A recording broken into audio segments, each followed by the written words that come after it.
শুভ সন্ধ্যা।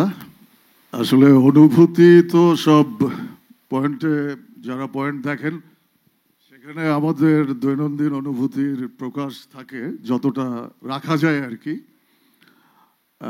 এছাড়া আসলে আমার অনুভূতি বলতে গেলে আমি তো সব কিছুতেই একটু অনিয়মিত। বেসিক্যালি আমি অ্যাসিস্ট্যান্ট, অ্যাক্টিংটা একটু করি টুকটাক।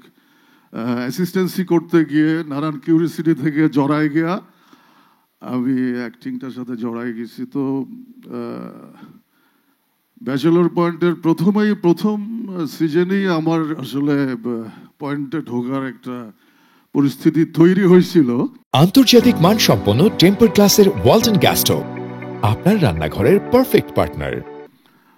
পলাশ আমার সাথে যোগাযোগ করছিল, কিন্তু টেকনিক্যাল কিছু কারণে আসলে কিছু টেকনিক্যাল জটিলতার কারণে তখন ঢোকা হয় নাই। কিন্তু যেহেতু একবার প্রসেস হয়ে গেছে, আমি 2 নম্বর সিজন থেকে ব্যাচেলর পয়েন্টে আসি। তো সেকেন্ড সিজন থেকে ব্যাচেলর পয়েন্টে ঢোকার সময় থেকেই ব্যাচেলর পয়েন্ট আমার কাছে একটা উৎসবের মতো আমার। এবং ব্যাচেলর পয়েন্টের প্রত্যেকটা ধরেন শুটিং ডে হোক, তারপরে অন্যান্য যে কোনো রকম কমিউনিকেশন হোক, তো আমি একটু অসামাজিক টাইপের মানুষ, পজিটিভলি অসামাজিক। তো ব্যাচেলর পয়েন্টে জড়ানোর সাথে সাথে এই উৎসবটা আমার জন্য একটা অনেক, উৎসব মানেই তো আনন্দের ব্যাপার।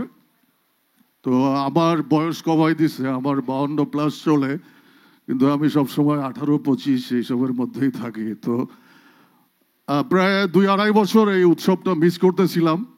তো সিজন 5 আসার পর থেকেই আমার উৎসবের প্রস্তুতিটা আবার শুরু হয়ে গেছে। আমি এনজয় করতেছি আর কি। আর আমি ওরকম ব্যস্ত অভিনেতাও না, কিন্তু ব্যস্ত হয়ে গেছিলাম সেটা ব্যাচেলর পয়েন্টের কারণেই। কিন্তু সিজন 5 আসার পর থেকে, 5-এর প্রস্তুতি হওয়ার পর থেকে আমি আসলে অন্যান্য অনেক শুটিং, আমি আমার ব্যক্তিগত কারণে, আমার ব্যক্তিগত ইনভলভমেন্টের প্রক্রিয়ার কারণে বা চেষ্টার কারণে আমি একটু বিনীতভাবে সবার থেকে একটু দূরে আসি। তো আমার উৎসব চালু আছে। তো আপনারা যারা এখানে আমাদের বন্ধু বান্ধব, জেনারেশন পরম্পরায় যারা সাংবাদিক ভাইয়েরা আছেন, বোনেরা আছেন, বা বোনেরা নাই দূরে আছেন, সো সবাইকে এখানে যারা আসছেন সবাইকে শুভেচ্ছা। এবং কি সামাজিকভাবে আমি আর কিছু বলতে পারছি না। আমি উৎসব উদযাপন করি, আপনারাও আমাদের উৎসবের শরিক। তো ধন্যবাদ সবাইকে।